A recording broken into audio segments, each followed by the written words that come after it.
នៅថ្ងៃប្រកួតដ៏ធំនេះក្រុមរថយន្តអាជីពមកជុំគ្នា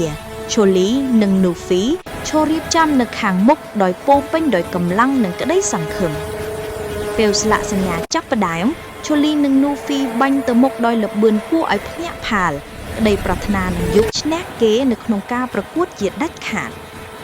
នូហ្វីស្ទុះទៅមុខយ៉ាងខ្លាំងលើកឡើងក្បាលប្រណាំងឈូលីមើលទៅខឹងប៉ុន្តែមិនមានអ្វីជាបញ្ហាទេ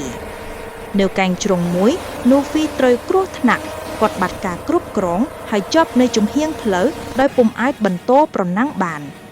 ឈូលីឈប់មើលក្រោយហើយឃើញនូហ្វីកំពុងរងគ្រោះទោះបីជាការប្រកួតពិបាកឈូលីក៏មិនអាចទុកចោលមិត្តរួមផ្លូវបានដែរដោយចិត្តធម៌ឈូលីបានតាមទៅជួយគាត់ប្រឹងជួយរថយន្តប្រណាំងដែលធ្លាក់សន្ទាក់ឡើងវិញទៅលើផ្លូវ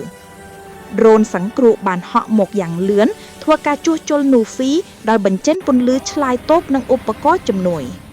នូហ្វីធ្វើមុខអរគុណឈូលីទោះបីជាគេជាគូប្រកួតឈូលីទៅបង្ហាញថាចិត្តល្អសំខាន់ជាងការឈ្នះ